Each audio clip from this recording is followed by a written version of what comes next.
with grading. That's another subject once the meeting is not being live streamed. Okay. Hey, everybody. Welcome to weeks 11 and 12 for 5010. Pause that video over there. Great to see some familiar faces, and we've got a lot to talk about today. And maybe it's good that we've only got a couple of students in here, so we won't have so many questions, but going to cover a lot of ground and talk about the changes that are coming to the endorsement program. So let me share my screen and we'll get to it. No, that's not the window I want. That's the window I want. And we will have sound. Share. All right, you guys seeing my screen? I can't see a thumbs up, so if you are, yes, perfect. All right, thank you very much. So let's go into it. So the finish line is near, and maybe my slides will change and maybe they won't. There we go. We're almost there. April 5th is the finish line, and that's going to be here before we know it, less than 2 weeks away. So, and this is kind of a milestone. This is going to be the last seminar that we do for this 5,000 series of courses. We'll talk about 5020 is not going to be offered in the summer, but we'll talk about what's coming up, and things are going to be a little bit different, but it's not the end. It's just kind of a tip of the hat to the way we've been doing things for many years. So let's start with a quote. Aim for the sky, but move slowly, enjoying every step along the way. It is all those little steps that make the journey complete. I like that thought. Got a slide in here, and like I said, we have a small crowd today.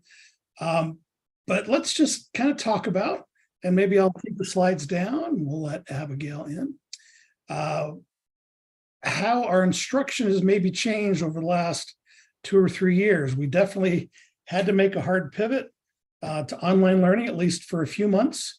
I know in my region, a lot of us went right back to in-person learning. Most of us did at the end of 2020. That we went back to, it was, and that's a while ago.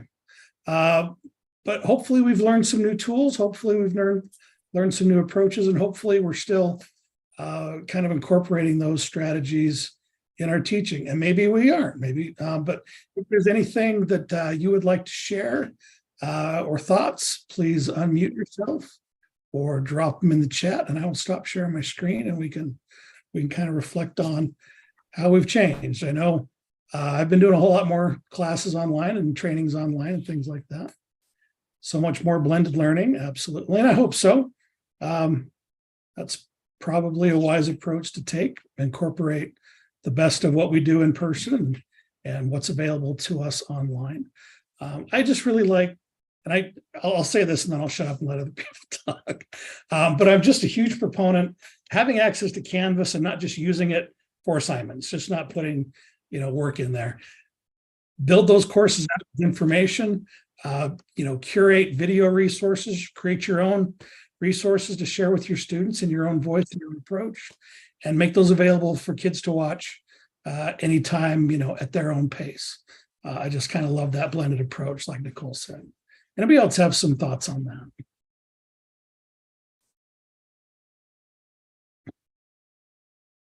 Abigail in the chat says, when I was out with COVID, I pre-recorded lessons and my students did them on their iPads. In kindergarten. That's great. They're rock stars. Love it. How much help from the parents was needed to get that done, or did they pretty much do it on their own? Oh, they were at school. Gotcha. But one thing I think it really has done is, there have been so many diverse stresses over the last couple of years for us. And yes, professional development maybe was put on the side, but as we've kind of worked our way back into it, I think it really, the term that I've heard used, a big term for what we're doing is democratization, making it available and to everyone when they're ready for it, so that we can say, right now I've got to get my kids to daycare, but I need that information and I'm going to get it later tonight when those little ones get to sleep. So I just think it, from some perspectives, it may be it's adding more stress, but from my perspective, it's adding less stress. It lets us be more in control. Choices are great, and it lets us be really have choice of how we're able to make things happen within our lives. Just my perspective. Yeah, and I think we've all become a little bit more forgiving and understanding. It used to be these are the deadlines and you had to hit them, and you're a bad person if you didn't hit them. But we all know that we're under many different stresses and demands on our time and things like that. And I do appreciate the flexibility and the democracy. Except for April 5th. April 5th, we do have to vote for him. That's it. We've been warning you of that finish line for months now. So anybody else? One thing that's been kind of interesting for me, because I'm at launch, so, and I know you guys know, some of you guys know a little bit about it, but it's blended. So, I mean, the curriculum is kind of just general. A lot of it, some of it's just kind of general online curriculum. Kids are working at their own pace. But the way it's kind of blended for us is because the kids are at school, right? So the kids, we have, the seating, there's couches, there's just kind of all sorts of different spots. So kids can come in. Hey, I'm going to work on math. I'm going to work on this. I can work on this. Whatever they're going to, they kind of make spaces. Yeah. But it's been interesting because we still do have class times and things like that. And I will still have all my kids check into classes for attendance purposes, but like they will come check in, and if they're where they're supposed to be or not, and the other teachers kind of have systems like this as well, they will come check in, but they're welcome to stay and get as much help as they need. But if they're on pace or ahead, they'll come check in. I say bye, and they go work on maybe my class somewhere else, maybe another class somewhere else. And then I also can, also have that class time as well to kind of get that explicit instruction when it's needed. So that's been kind of an interesting thing that I've been working with. Cool. Thanks, Zach. Anybody else?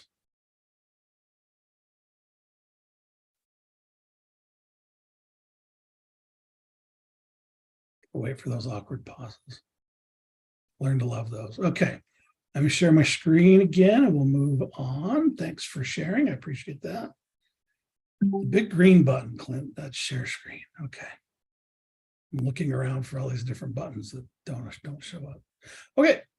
So let's dig into it. Changes are coming. Why that plus button isn't working. All right.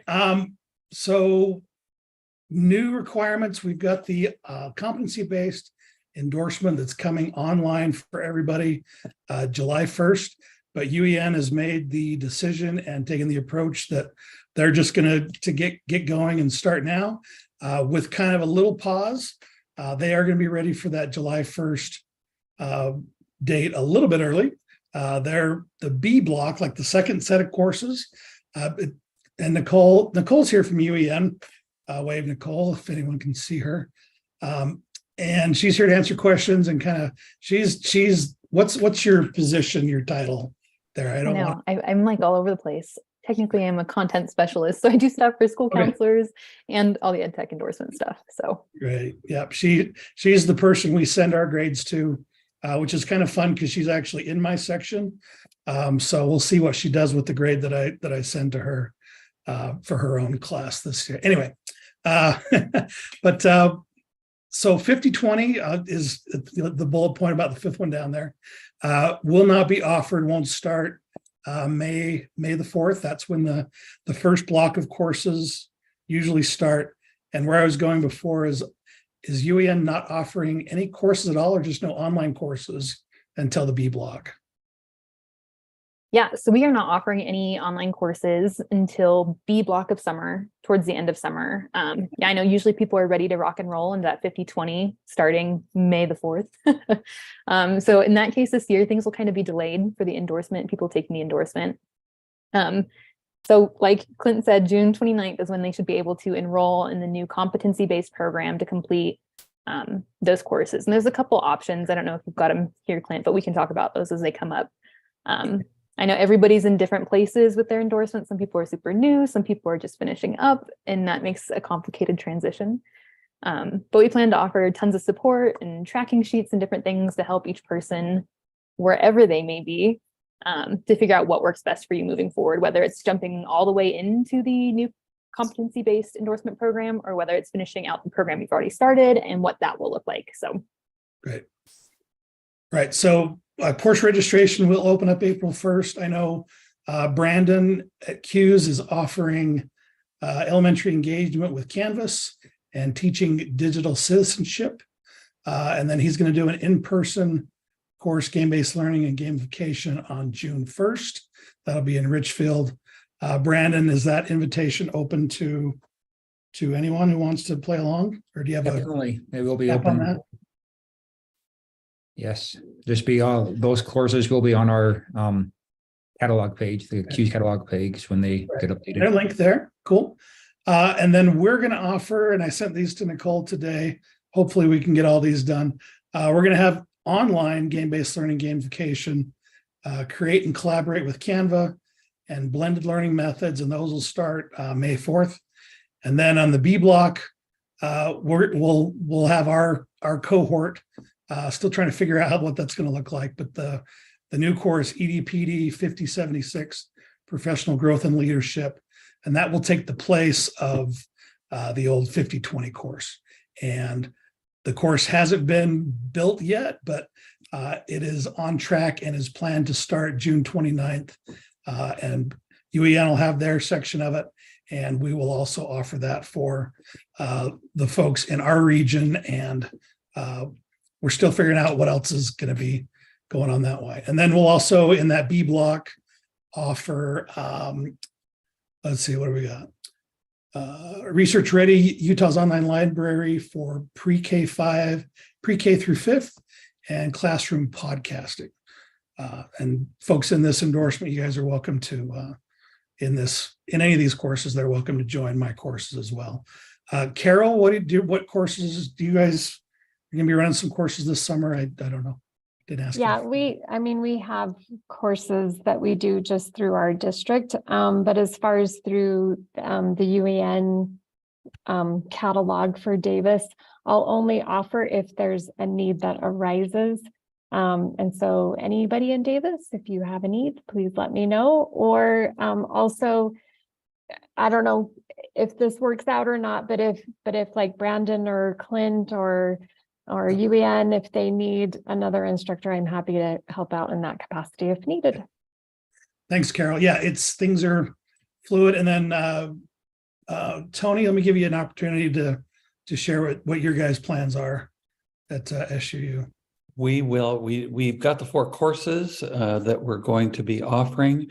I will have to. I'll put a link in the chat for next week or something. I don't have it right here at my fingertips that I'm able to share, but we'll get the word out that if you choose to go through the SUU courses, you're welcome to do those as well too.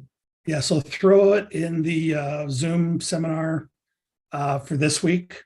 I'll do it. That over to week 12, just so that it's thank you with everybody, because we're not going to have a seminar next week. Nope. I failed to mention that we're combining, and this is like I said, this is the last one that we're going to be doing for this course and for a while. So let me share my screen again. Let's see. So we got those, lots of self. And there's a question in the chat about Yeah. how and when people will be notified about the different options We'll get there. for the endorsement. We're not done. Let me finish all this, and then we'll address questions for sure. Lots of great MOOCs, self-paced courses, a lot of great offerings from UEN there as well. So let's review the new endorsement. This is not official yet, Nicole. Close to official. this will officially go out to, if you're in the endorsement program, you'll get the announcement tomorrow. It'll pretty much be exactly this. So I'm going to go ahead and say it's pretty official. Okay. Just some wordsmithing aside, Yes. It's pretty well done. So the new endorsement from UEN is going to be 4 courses. It's going to be one big course. And I'm using my hands, and you probably aren't seeing my hands, but We one are. course that has the 4 and they're 3 credits, Nicole, is that right? Each one is it's Yes. 12 credit. Each 12 are 3 credits, right? You got it. Each one of those is 3 credits, 12 credits total for the new endorsement. And the new endorsement will include a capstone project, just to kind of bring everything together and make sure that you're good to go with it. One big change, UEN doesn't charge, we've never charged for you to participate. We have had that SUU credit fee. That will still be the option, but SU credit will no longer be required in order to earn the endorsement. USBE credit will work and it's free. But if you need that SU, that university credit for lane changes, then you'll still want to be sure to record and process that credit. Yeah, and just to jump in real quick, Clint, Yeah. those who are doing a master's degree, we don't know how these new courses will fit in yet with that. So Right. just to keep in mind, yeah, if you're on the edge about knowing if these fit in or not, I would stick with SUU credit Right. until we Yep. know. Yep. And, Like I said, fluid. and Clint, I have put the link to the tech courses for 23, 24 into the chat. And then to just answer, pardon me, Nicole's question or statement, as long as they're a part of the endorsement, these 4 classes will be electives in your SU Masters if you chose to go that way. We're not forcing that. Great. All right. And so if you're in this course, you've already started, or well, at least you've taken one course. And so there's a couple of paths forward. You can continue and complete what we're calling the traditional path. All that coursework needs to be done by June 30th, 2025. And this is how the courses will map out. If you haven't taken 5,000 yet, it won't be offered. You'll need to take 5074 Foundations of Instructional Design and Pedagogy.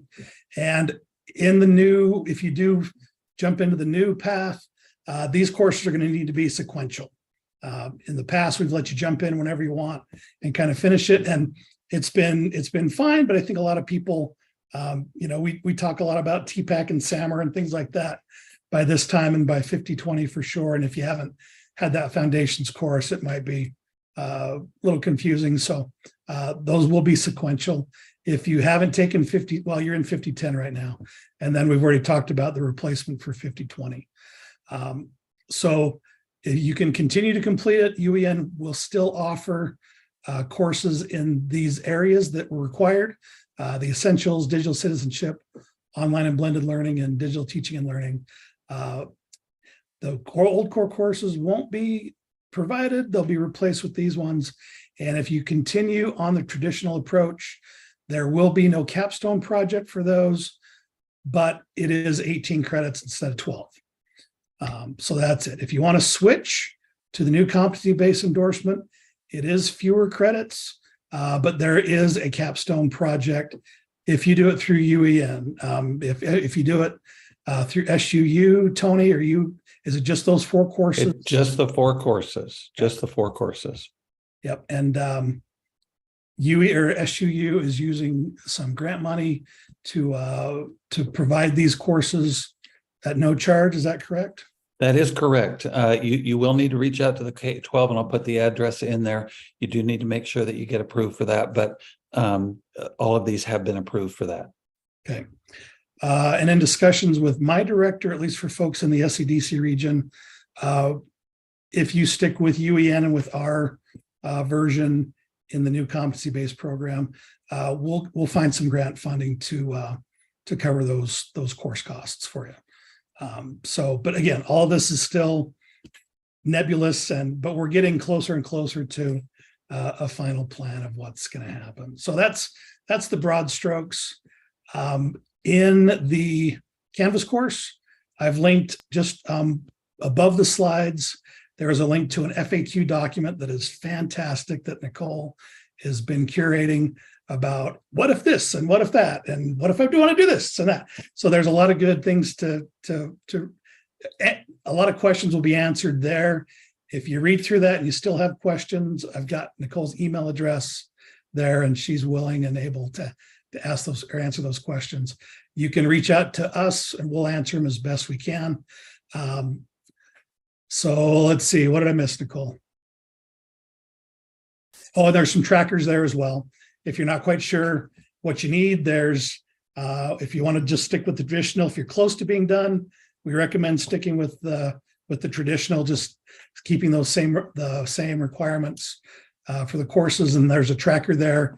You can go through and say, okay, I've taken this one, I took it this year and month, these courses I've gotten. So it'll give you a good idea of what you still need to finish. And with UEN, they've got a form and application they want you to fill out. If you're done with me, I've got a Google form that I just want you to fill out, and I'll send it off to you, SBE, if and when you're finished. Okay, now have I missed anything? You read my mind. I was like trying to unmute my mic and you're like trackers. And I was like, yes, perfect. I feel like that document to read like what the new endorsement is, if you're transitioning, is kind of a lot to consume. I really think if you look at the trackers, it's a lot more digestible. And we'll get links to that. If you're currently enrolled in the UEN endorsement course on Canvas with all the access to where we make the announcements and stuff, those trackers are already up. We can also, Clint's got links to those, so I don't know if they're going to be added here in this course, but They're in the course, yeah. perfect. That will help you decide. Also, we'll have appointments available. Feel free to email me or schedule Zoom appointments if you're like, hey, I'm on the edge, I don't know where to go. I'm definitely there to help you with those decisions too. So yeah, good job, Clint. You got And everything together. Kayleen, you asked the question that I didn't address. There's also a link there to sign up for updates via email from UEN, so that as soon as they know things, they'll send it out and you'll know as well. And that's all on the Zoom page for today's meeting in the course. Any other questions? You're welcome. Thanks for asking good questions. It's going to be great.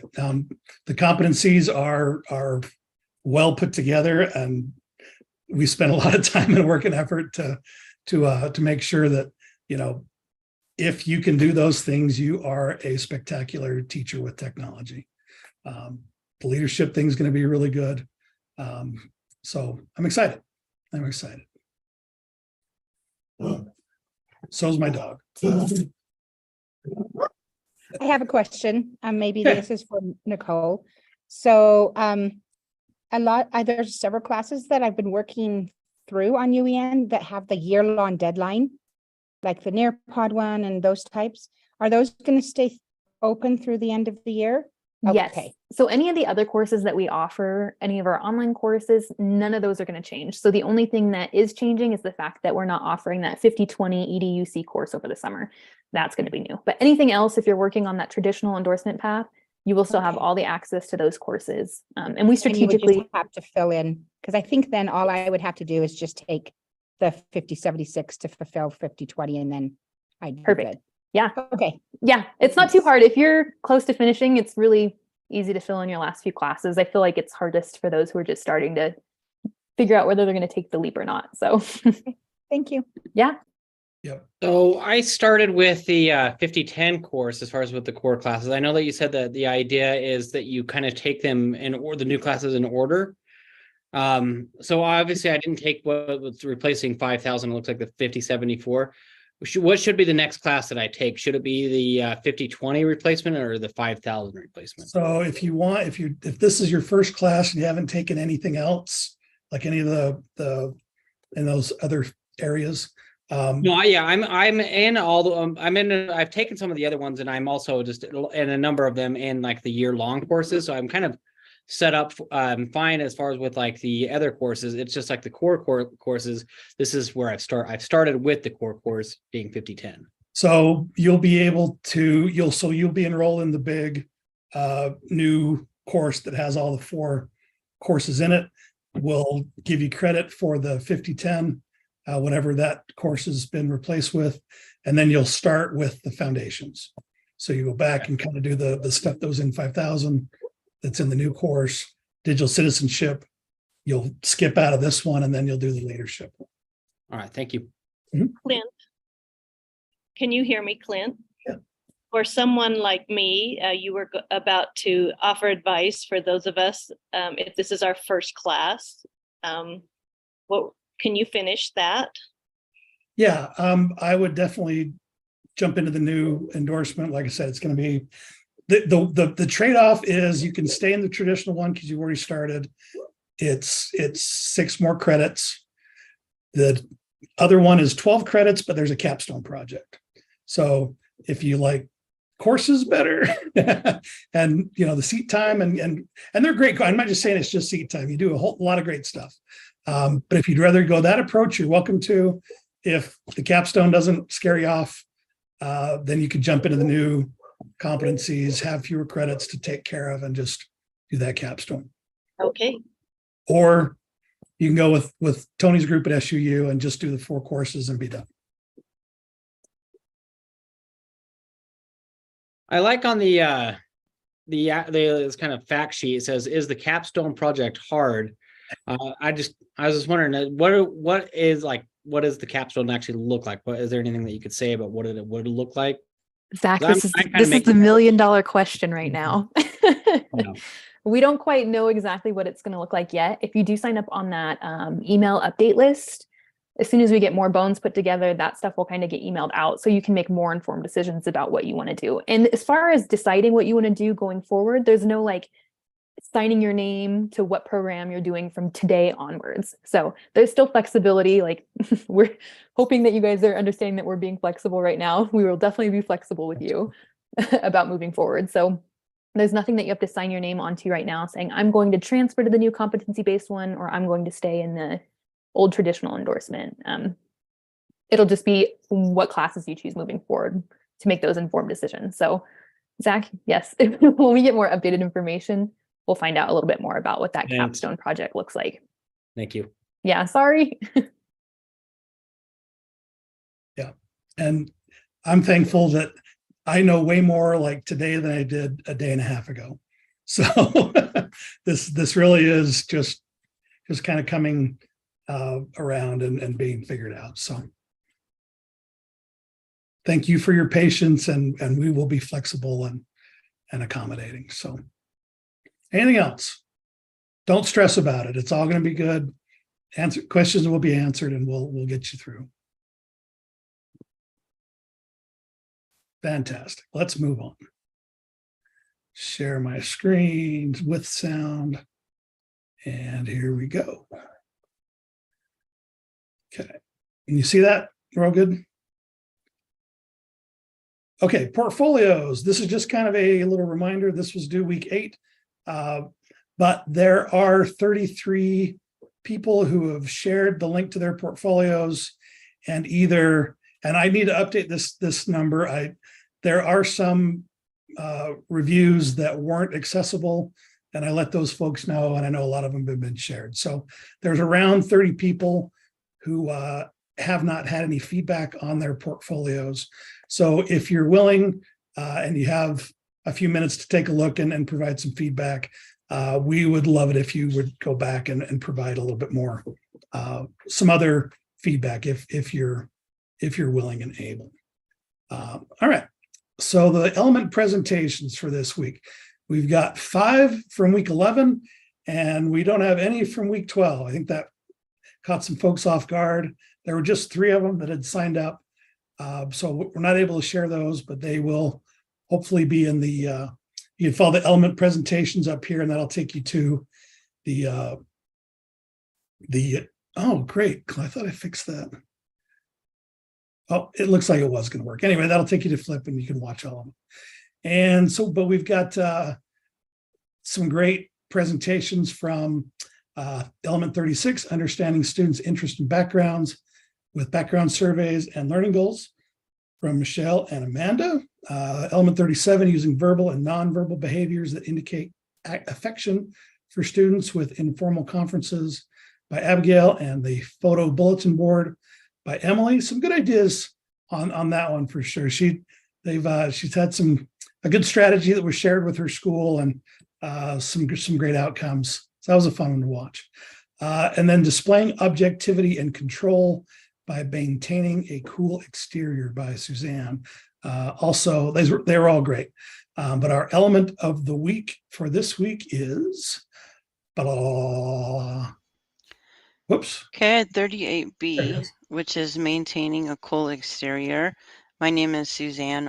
I thought it was just some good reminders of because we all, again, like Tony mentioned earlier, we all have our different stresses and anxieties, and we just don't want to take that out on our students. So I'll back this up, and we'll watch Suzanne's presentation. A cool exterior. My name is Suzanne Arthur. And the beginning of this element talks about, I think, something that we're all pretty aware of in terms of our professionalism. You have to maintain a cool exterior physically when you're in the classroom.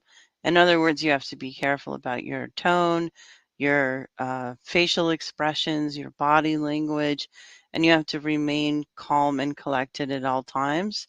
But we also need to think about this in terms of technology. When we're composing emails, when we're composing text messages, we also need to be similarly cool and calm.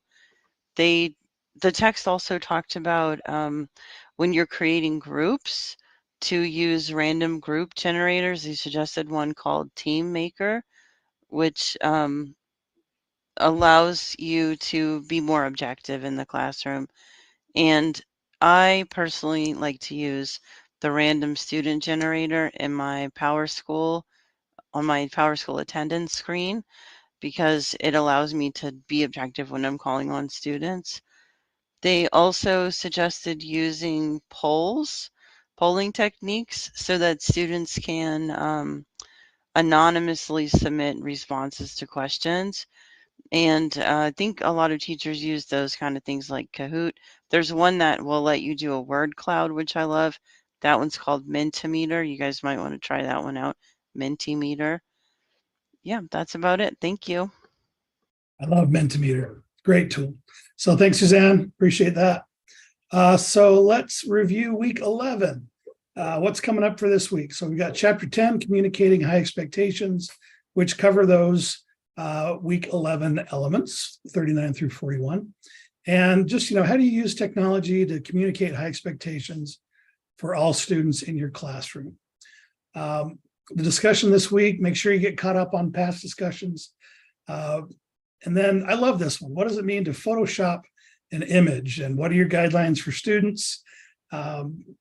Something that, is even becoming now, you can spoof video, which is with AI and things like that. So it's something, digital citizenship and media awareness that is so important. And there's a fun little kind of activity you can look through.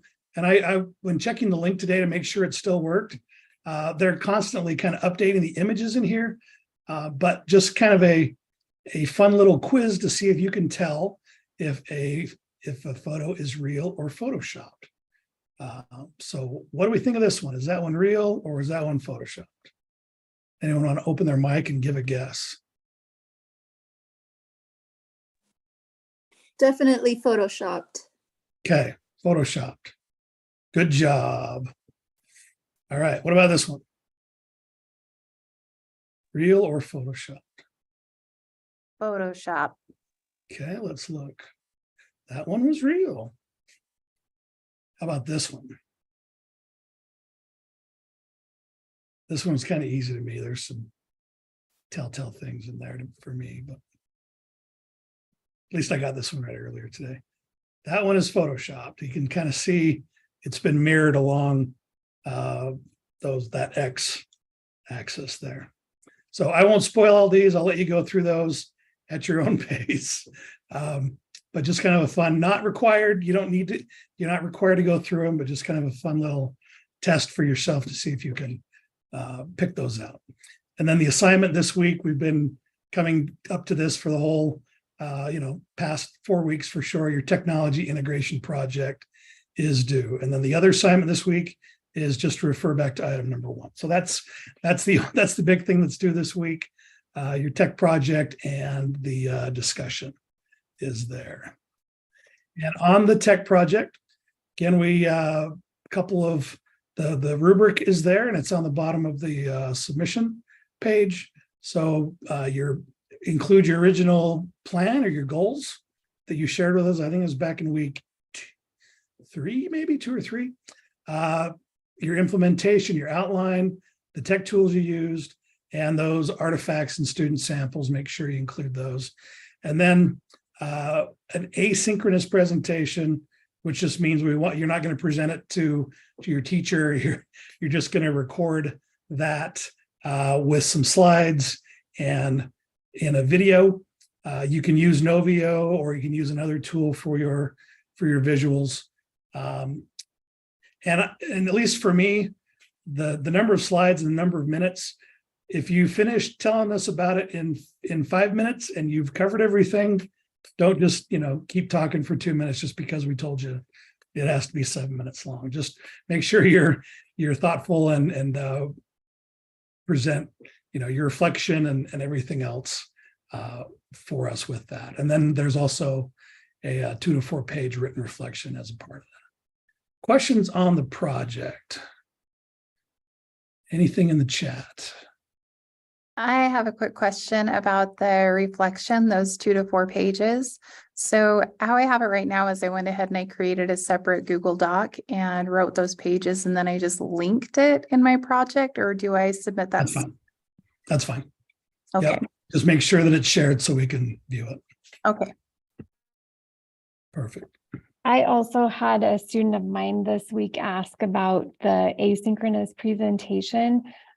As they were talking about their presentation and creating that video, they were also showing the student examples, and they were like, oh, that's kind of redundant. So they just asked me, is it okay? I'm going to talk about what I did, but the student examples I'm just already sharing with you. I don't have to, walk you through those unless they were unless you needed to understand something specific. And I said, yes, that's totally fine as well.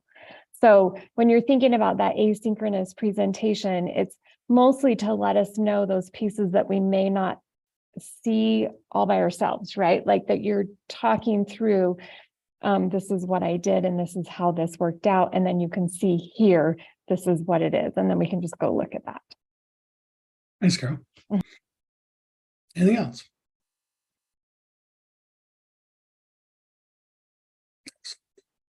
Hearing none. Trying to get you out of here. We're bumping up against the record, Brandon. I apologize. Okay, week 12, but we are covering 2 weeks, and we had a lot to discuss earlier. No reading required. The assignment for the week is your online portfolio is due, and then discussion for the week is just kind of a reflection, like we usually do in the last week of these courses. Has your instruction changed over the course of this course, over the course of your time in the endorsement program, and talk about anything new that you've added to your technology toolkit, things that you keep doing, things that you tried and are, that flipped model. I'm not doing a flip video ever again, or I loved it. It's great. I'm going to use it. Just kind of talk about that kind of stuff. And then anything, you or your students are struggling with. So just kind of a reflection on the last couple of months. So, and for your portfolio, things we want to include, and that's your website, is your video that you did for your teaching philosophy, week 2, I think that was. The projects that we did. That's why I thought I was talking about something first. Something from your technology project with a student sample that you can share. If it's, picture of kids' faces, you may want to blur those out or pick a different picture, and your reflections on that. The projects from the course, your classroom management poster, your assessment for learning, the HyperDoc, and your flip video. Pick one of those projects and do a reflection on that. Written is fine. Video reflection's fine too, whatever suits you best. And then your a presentation on your learning transformation, and the instructions in the course spell out what we're talking about with that. But just some slides or some other visuals, and then you talking us through that. And then if you want to throw anything else in there, those 1 through 5, those are the requirements. And then if you want to include anything else, so you can use this portfolio for, new teaching positions or whatever you want to use it for, feel free to include what you like. Questions on the portfolio?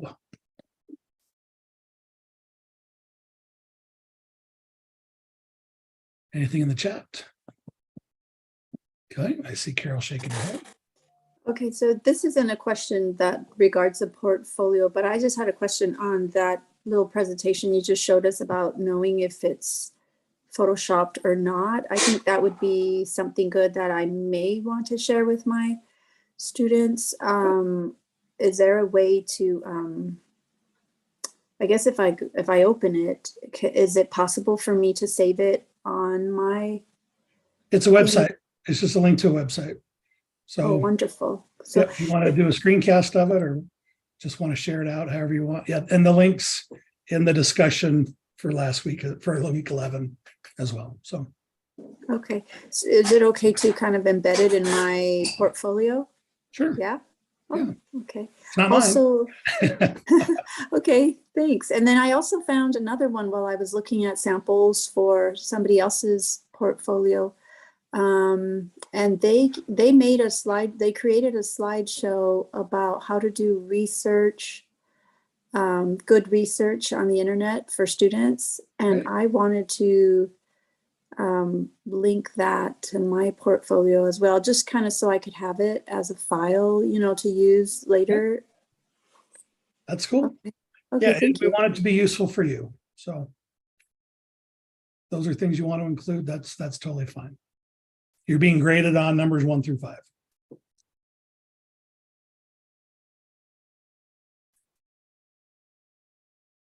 Okay, anything else? All right. And importantly, Nicole's going to come after us if you don't have everything. Well, we're not going to be able to get our grades back into her when we need to, if we don't have everything in by midnight on April 5th, by 11:59. Midnight's too late. And that means that there are no zeros or no blank scores.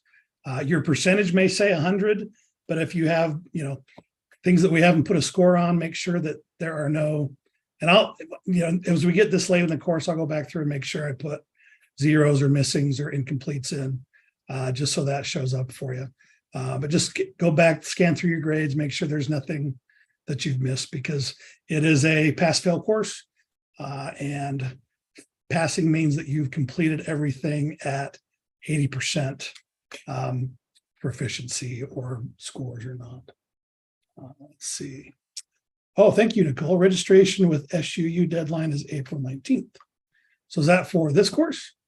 Shouldn't they have already registered? Didn't we? I hope so. We always have some stragglers who are like, I'm going to see if I passed the course yet before I register with SUU, which I don't blame you. But yeah, if you have not registered with SUU yet, that will be April 19th is the deadline for self-registration. Perfect. Thank you.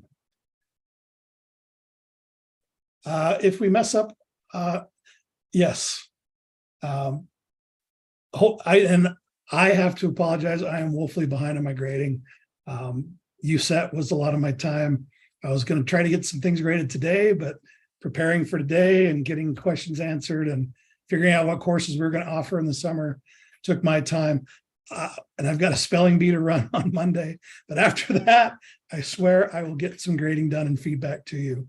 If you're worried about anything, reach out to your instructor, send them an email, give them a call, send them a text, and just ask for us to review it early.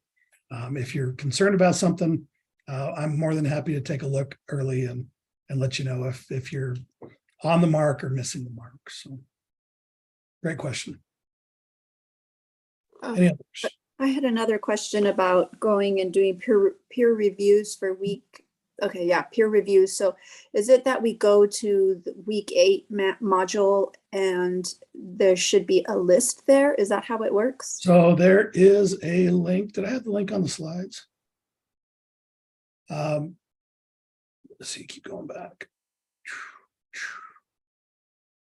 Where are we at here? Yeah, so this peer review of final project list, that is linked to the assignment, the extra credit assignment in week 8. And so if they're marked in yellow, and I guess I should have showed this to begin with, these are the ones that, so that one's been fixed. So I'm going to reset that one. Michelle fixed hers for us today. We appreciate that. And I'll go back and update that. But any of these that are blank, if this kind of indicates that they would like some feedback and none has been provided. So if you have some time, just follow his portfolio. The document is at the top. The rubric is up here at the top, and just make a copy of that. And then just take a look, fill it out, and link it back to this document. This is editable by anyone. And so we just would like to provide some feedback if folks wanted it. So great question. Thanks for making me get back up to that one. Okay, let me close that. Anything else? Okay. When the course is done, we will mark you as completed. We'll have that done by April. That's Friday, April 14th. And we will send the grades to UEN. We'll send them to Nicole. Nicole will send them on to UEN. And it is your responsibility to make sure that it ends up on your transcript and give them, I don't know where they're at as far as processing goes. It could be as soon as a week. It could take a month for them to get that onto your transcript. But there's a FAQ page in the module that's before week 1 that will let you know how Cosmo's going to come help too, my buddy here. Say hi, Cosmo. Hi. That will get you to make sure if you need to register for the course still, that FAQ page will show you that. If you want to know how to get transcripts, all that information is there. And sorry, my dogs are getting anxious. And then these are the links for the Canvas catalogs for the upcoming courses. And again, those will drop on April 1st, and you can access that and sign up for summer courses. And again, the first block starts Star Wars Day, May the 4th. And the second block starts June 29th, and they'll all be done by early August, mid-August-ish. Hopefully before you go back to school. Everyone's starting earlier and earlier and earlier now, so no guarantees there. Questions on that? Okay, I don't want to go an hour, so let's get through these next slides quickly. Carol, they've got the Davis Good Vibes. I love that poster. That's cool. Good Vibes Conference in Davis County at Farmington High School. Anything you want to add about that? Yeah, so it's our R&R conference, and this year's theme is the good vibes, and it should be good, just like every year that we've had it the last few years. So everybody's welcome. Very good. Thank you, Carol, for sharing that invite. And then we do have our Rural Schools Conference coming up. That's again in Price, Utah at USU Eastern, July 12th through 14th. Half day on Wednesday, full day Thursday, half day Friday. You'll get your whole weekend still on that one. We would love for you to present. Those are due next Friday, and we'll notify you by March 14th if you're selected or not. If you present, the conference is free. Otherwise, if you just want to join us and learn more and have a good experience, the registration link is there. Okay. And again, don't suffer in silence. We say it every week. If you have questions, concerns, heartburns, email us, call, text me first. I've got my phone set to ignore you if you're not on my contact list, or so send me a text and I'll call you back. But please reach out if you have any questions at all, if you have any concerns or anything else. So, and Nicole, again, her contact is there on week 11, and will be on the week 12 page. If you have big questions after reading the FAQ document about the endorsement. And she'll either be able to answer it or tell you we don't know yet, and ask you to sign up for the update. So that's it. Finish strong, be safe, good luck. Anything else? Questions or concerns or anything we can help with right now? 50 minutes, man. Talk too much. Brandon, is that the record?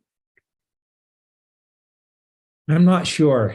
I think Close. in the early days we had some long ones. Yeah, but we did. I think Especially in this class, we'd in have this the class we had some long presentations and it just Ones. got really, really long. So not that it was bad. It was just long. Okay. Be good, be well. Let me know if I can help with anything. If you came to USET, thank you. Hopefully it was a good experience for you. I heard back from one of my teachers that said it was awesome. He couldn't wait to go next year. And it's going to be another awesome one. So I'm going to stop talking and we will see you guys later on.